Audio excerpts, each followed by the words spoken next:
I'm Mandi McLeod. Welcome to Straight Talk, brought to you by Straight Furrow. Coming up in the show, it's Happy Birthday Straight Furrow. New Zealand's much-loved newspaper celebrates 70 years of delivering rural news to farming families. We look at its successes through the eyes of a top rural media man. Should good science, safe, secure food and freshness replace the previous marketing strategy of Clean Green New Zealand? Federated Farmers Vice President William Rolleston thinks so. The pros and cons coming up. And with approximately 70% of New Zealand's research and development budget up for grabs by CRIs, we ask if this is the best model for funding our science. Joining me today is Dr. Simon Parry, Business Development Manager for Food and Textiles at Agri, and Jeff Smith, Editor Emeritus of Straight Furrow. Welcome. Now, Jeff, you haven't been personally at the Straight Furrow for the past 70 years, but what can you tell us about how it has developed over the past 7 decades? Well, I haven't been there that long, but I feel like it sometimes. Well, farming newspapers have quite a history in New Zealand. They started in the 1880s. There's been many of them, as people will know. And they've come and gone, but they've always been advocacy journals. And Straight Furrow especially was set up specifically to be an advocacy journal for the Farmers' Union of the time, taken over by the Feds in the 40s, and it then became their official mouthpiece. So it wasn't really a newspaper as such. It was more on campaigns, a lot of farming interests, but it was very narrow focus. And the most interesting thing I found in researching 70 years, that the headlines then were just as relevant as they are today. You know, they're worried about the wool, the meat, the politicians, whatever. So not a lot has changed in that respect. Now, I'm just going to show you the front cover because I think this is pretty special. And what's in this edition, Jeff, I've noticed is some of the things that the younger age group probably wouldn't recognise. In fact, having to advertise a stop sign as being a stop sign. Well, yeah, of course, this was the main medium in those days. In the 1950s, there was no television, so people got all their information basically either from radio or from publications like this. They wrote in ways that we wouldn't even get away with today. They were so direct, and some of it's absolutely fascinating. There's one there about Norman Kirk, and they wrote an obituary for him, blaming the public of New Zealand for killing him by overworking him. I just found that, and I was around in those days, and I don't remember anybody going to that extent, but that was how personalised they could become. So what do you think is going to happen over the next 70 years with the Straight Furrow? Will it remain in print, or do you think we'll end up getting it to be a more digital format? I think basically there's always going to be a place for print. I'd have to. I've been doing it for 46 odd years, so I think we're looking at a bit of a change of direction, and change of direction reverting back more to the advocacy side of it, taking an opinion, expressing farmers' opinions. I use it as a forum for all sorts of people. I don't dictate what they write, and let them, no matter what their opinion is, they get a crack anyway. Well, it's a bit like this show then, really, isn't it? We'll let you have your opinion, Jeff. Simon, Clean and Green New Zealand, it's apparently an aspirational target that's impossible to meet according to William Rolleston, who's the Fed's Vice President. Do you think we need to focus on long-term sustainable strategies and not supermarket fads and fashions when it comes to how we put our food out there? Yeah, I think it is realistic actually. I mean, the clean green thing is very good, but you know, it's very hard to do to demonstrate that you are clean and green. And I think there is a lot of merit in pursuing safe food, sustainable food, food security, as well as just high quality food. So I think we should be pushing the clean green thing, but we should also be pushing quality food as our marketing strategy. Do you think that the current strategy we've got of having around about 70% of our funds being contestable is appropriate given the size of our country and I guess the number of research organisations that we've got? Do you find you spend more time bidding for money than actually doing the science? I'm not sure. I think having a contestable funding system is probably a good thing. It tends to make us interact a lot with our industry partners, find out what their needs are and to try and address those needs through science. And often when we do that successfully, those industry partners will co-fund with us, and having a competitive system means that those very best ones are the ones which get chosen. And you know, I think it's mainly the senior scientists who do a lot of the bid writing and meeting with the industry partners. And I think by getting them to do that, they understand what the needs are much better, and I think that's probably good for New Zealand. So how do you feel about what William Rolleston was saying around that there's not enough good science, and I just question to both of you, that there's not enough good science behind our clean green strategy? Well, from AgriSearch's point of view, we do a lot of work in that area, and we have developed a lot of tools which help establish the state of our environment and the effect that agriculture is having on it, and we're still developing more. And where we've seen problems, AgriSearch can work with the farmers or the regional councils to try and mitigate those problems. But he's right, more is needed. How do you think we're going to progress then with our science and knowing that we need to have, I guess, a bit of a paradigm shift away from clean and green to more sustainable agricultural food production, with the science that we've currently got not necessarily being taken up on farm? The way I see it is that what has changed is that your farmer today is far more publicly aware of his image. They're far, far better educated. There's so many farmers out there today that have been educated to a very high level, whereas their forebears, like my grandfather, he farmed to survive, and things like that weren't an issue, like sheep dipping and the use of chemicals, you know, willy-nilly. All that's changed because the farmer is better informed. Coming up after the break, what's caused the degradation of New Zealand's pristine rivers?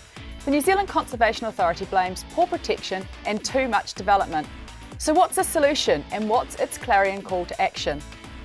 With Christmas just around the corner, we look at Santa's carbon footprint and ways to decrease it. 2012 is beckoning, and what will be hot or not? We ask our guests for their predictions for the coming year in agriculture. All this when we return, so stay with us.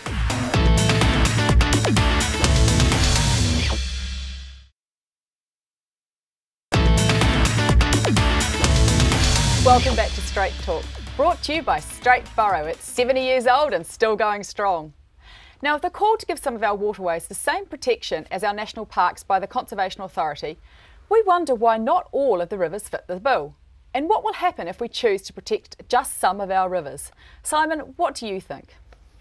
Well, I guess the assumption is if we protect only some of our rivers and not others, then dairying and other agricultural practices we'll be less careful of those rivers that we choose not to protect, perhaps less careful with their fertiliser use and runoff and things like that, and those rivers will presumably get dirtier and the other ones will get cleaner.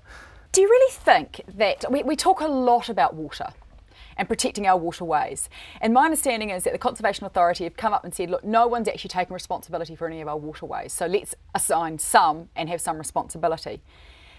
Jeff, do you think this is almost a case of chucking the baby out with the bathwater, no pun intended, in terms of trying to put a solution into a problem that they haven't really got themselves sorted?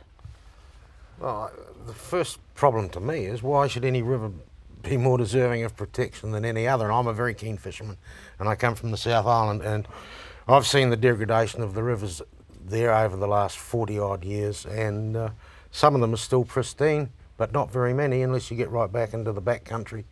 And I think it's a crying shame that it's happening anyway. So the more that can be done to protect them, the better it will be. But I can't see how you can pick one river out and say, okay, we're going to keep that one pristine and we're going to let effluent and so forth into the other one. Yeah, I guess I'm not sure whether that is what they're saying, but to my mind, how do you make a river a national park? Do you cut off all access to it? Which rivers do they choose? How practical is it, I guess? It sort of seems like it's really good in theory. Well, I'd say it sounds totally impractical because, okay, they may be able to monitor it in the headwaters and where it starts where there's not many people, there's not much stock, and then you start coming down towards the coast where the farming is intensive. How are you going to keep pollution and so forth from it? And you educate the farmer, sure, and I don't think any farmer would be deliberately letting stuff get into the river, but stuff leaches and so forth. surely with the intensification of farming, I don't see there's an answer to it. Right, Santa Claus is in the gun. Oh, good. According to the Ethical Oceans website, the carbon footprint for Santa is as much as the country of Qatar. Now, there is some debate actually around what is the environmental footprint of the country of Qatar. But does it stun you to find out that somebody has actually worked out what his carbon footprint is? Not at all. So says a man from Ag Research. It's the most underwhelming thing I've heard all day. And if somebody's got nothing better to do, good luck to them. The question is who funded it, I suppose. Well, there you go. That's true. Maybe they were competing with one of the CRIs for some funding research on that. I guess what they're trying to talk about is having renewable resources and not giving our kids a lot of crap. But I started to think about it in terms of Santa. And if he really wanted to come to New Zealand, would he get in? Given that there's Rudolph with his red nose, he gets bullied. And that's probably workplace harassment. His elves, you know, are they getting treated fairly? Are they getting paid the minimum wage? He's got a sweatshop in the North Pole. Is that contributing to the degradation or the melting of the polar cap? If you go on through this, it actually becomes quite concerning as to what Santa's doing. Biosecurity? Is he carrying a pooper scooper? We can't take our dogs to the park without one. But his factory in China's doing well, as I heard this morning. His factory in China's doing really well. So again, you know, are we actually looking at what he's doing? I just kind of thought... I think the thing with Santa in this analysis, I looked at it on the website, and a lot of his carbon footprint is attributable to the presents which he gives out around the world. And it just seems to me that when I was young, I used to get a lot of stuff which I needed anyway, like socks, school uniform, food. You got a school uniform from Santa. That is tragic. Things like, yeah, no, that's moved right up. It seems to me that if you take out all of the stuff which you would have got anyway from what Santa actually delivers, it's only this very small amount at the top, which is attributable to Santa. Do you think that's true today? Are you giving your kids superfluous presents, or are you giving them what they need? You start off with the essentials, and then you give non-essentials, depending on budget. What about you? Same with me. I mean, one of the highlights was getting an orange in the bottom of a stocking. Exactly. When, and it was, you know, Christmas meant something as far as kids were concerned then, because it means, I'm not saying it doesn't mean anything today, but I mean the plastic instant breakable stuff, I think half the stuff they get given on Christmas Day is buggered by the next day. We got practical things, and that's what Christmas was about. So Santa's elves really should move back to the North Pole and get out of China and start making really practical things like school uniforms. Simon, that's tragic. Did you seriously get a school uniform? I seem to remember it. I'm going to have to have a word with your father. That's appalling. Okay, 2011, the year that's nearly gone. Each of you, what was the highlight and what was the low light? Well, the highlight that I can see in respect of what I do was, funnily enough, the change in Federated Farmers. The change in ethos, the change in leadership that came from that. I can see them being a totally different organisation, much more practical and less confrontational than they were under the last leadership, and I think it's a very positive sign. Do you say that, I mean, William Rolleston has been quite controversial with his, you know, call for GE and things like that. Do you see that as being something that's positive, or you think it's a necessary part of the debate? Oh, I can see it being a conflict of interest, quite frankly. That I don't know how many people have looked into the situation, but you have a man who's very strongly in favour of GM, and quite outspoken about that sort of research. It's a conflict, I think, in that it seems to me that part of the industry can use that through a branch like Federated Farmers. I'm not saying that's happening, but that the potential is there, and I've heard disquiet over that situation, potential situation. Yep, so the highlight was change in feds. What about the low light for you? The kicking of dairy farmers, that it's constant and they're such easy target. It seems to be this country, I remember in the 50s when the farmers, my grandfather was doing very well and they were getting nice wool checks and so forth, and they were the only ones that could buy new cars. So they were the target of the city slickers, and today it appears to the city people. The dairy farmers are creaming it.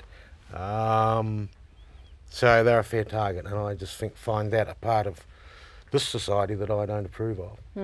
Simon, best of 2011? I think from AgResearch's point of view, the Grasslands Innovation Award, awarded by DuPont for our new forage, which is a bird deterrent. I think it was a great example of using science to create a product which is useful for places like airports. You can also use it in golf courses and other areas where birds are a bit of a pest. Does it work on starlings? Almost certainly, yeah. Brilliant. Can I have some for my lawn? Simon, what are you looking forward to in 2012? I don't know if I'm looking forward to it, but I've been fascinated by the European financial crisis and how that's trickling throughout Europe and potentially the world. And I guess it sort of underlines one of New Zealand's strengths, and that we're making primary produce, and that's still quite a good thing to have in these next year or two, I think. Great. Well, hopefully New Zealand's primary products go stronger and stronger. Coming up after the break, we're going to ask Simon and Jeff what's got them fired up. Is it going to be a rant or will it be a rave? Join us after the break to find out.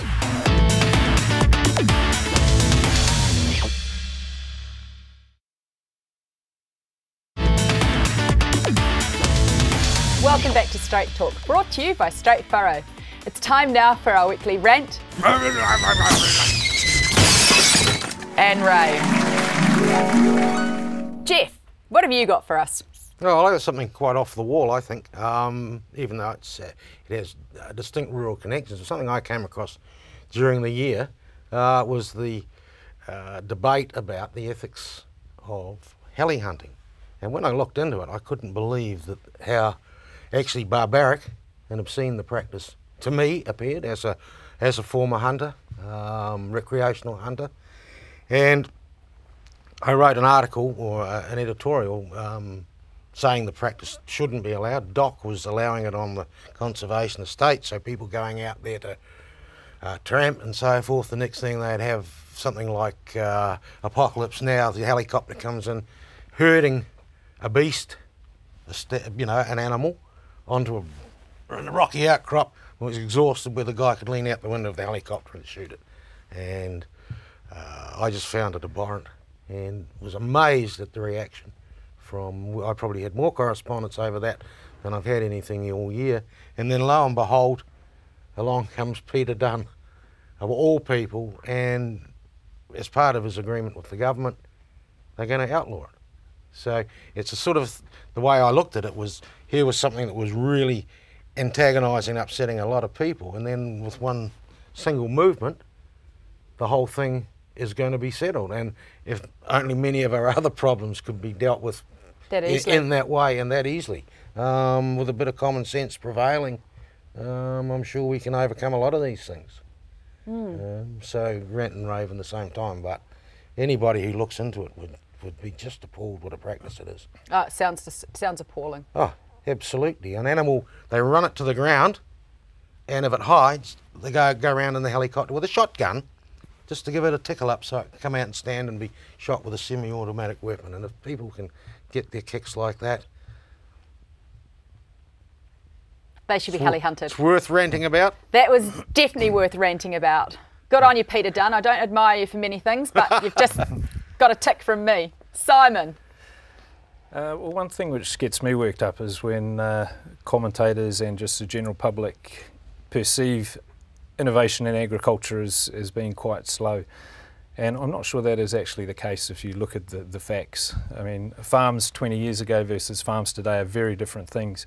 And I think what happens is these innovations are quite slow. It can be genetic, it can be nutrition, it can be animal health things, and also they're adopted gradually by farmers, so you don't see these step changes. And I think in actual fact we are seeing steady increases in productivity throughout our agricultural sectors, and it is driven by innovation, but it's not always transparent. So, and I think we're going to see the same actually with greenhouse gas emissions. I think there's going to be farm practices, I think there's probably going to be ways to mitigate the methanogens in the rumen, and genetics are all going to play a part, but it's not going to be a miracle cure.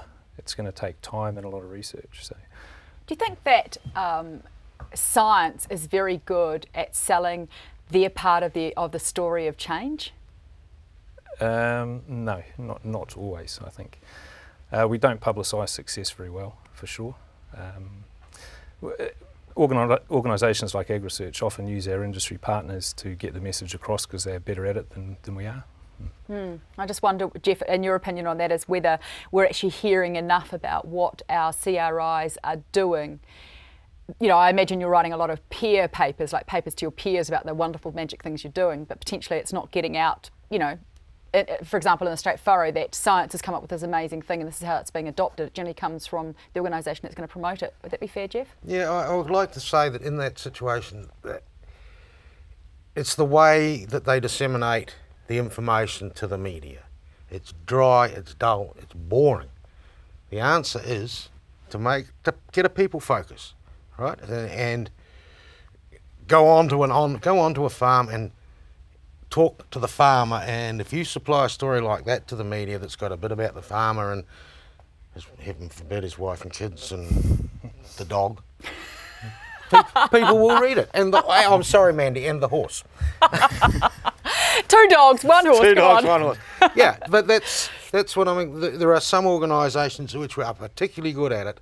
The Balance Awards are quite brilliant at that, because they send out, every article they send out is about the people and their message is buried in the story. But if you present it to competitive media and, you know, dull, boring, oh gee, we can grow better grass with this system, yep, it's just an instant turn off to the paper. It mightn't be an instant turn off to the reader, but the paper tends to put that at the bottom of the heap. There you go, Simon. There's a challenge to you to get your creative writing skills out. I look forward to actually seeing some of the Dr. Simon Parry wisdoms coming through the Straight Furrow with a humanistic edge, because let's face it, scientists aren't really human, are they? I don't know. I think Adam West did a pretty good job at selling a message as well as himself. So there are styles and there are styles, but dull, boring, not dull, boring to the scientist, but to the person who picks it up, it doesn't work. There you go, Simon. I look forward to the 2012 Simon Parry wearing floral shirts and on writing. The cover of the magazine. On the cover of the magazine. Absolutely. As long as there's something interesting about you that people want to read. He got school uniforms for Christmas. Surely that. I could wear it. Yeah. Yeah, no. I imagine it was quite a long time ago, and that may not be the image. But look to next week's Furrow, where there's a revealing expose on our host. On me? On you. A revealing expose? I think it is. Oh, dear. Dear. Let's not go there. We'll stop that publication. Christmas present list, what's on it? Gumboots are featuring pretty highly on most people's lists for presents. What are you giving? What's on your Christmas list? A nav man. A nav man? For my wife. For your wife? So she doesn't spend half a day driving around Auckland looking for something that's just round the corner. Are you sure that that's not just a ploy? No, it's to save money and my nerves. Simon, what's on your Christmas? Well, I'm going to be a sailor, so I want a sailing lesson because I'm not very good at it. Right. Yeah. And so that you're going to go sailing with you had some friends arrive on a round the world. Yep, that's yacht. right. Yes. So they're going to give you some sailing lessons? They've sailed away again. They've sailed away, right.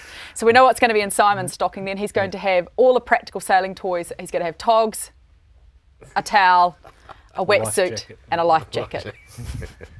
So Navman. Now I'm going to just point this out to you because I heard about this in the States and I thought it was in defence of your wife. Going shopping with your husband or partner is like going hunting with a park ranger. I don't go shopping with my wife. That's right. So that's probably why she spends half the day just looking for something.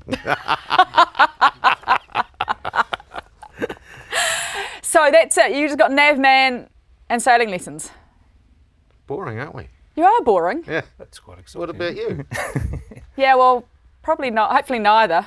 I don't really want to know where I'm going, and sailing, I think that I would definitely drown. I'm hoping for something a little bit more girly or practical. You know, jewellery's always good. Small and expensive is what I say. Small and expensive, so that you can take it back and cash it in. That wraps up our latest edition of Straight Talk, brought to you by Straight Furrow. I'd like to thank my guests, Simon Parry and Jeff Smith. And thanks to you too for watching. Remember to check out our website for great information on our programming at country99tv.co.nz. It's wonderful hearing from you.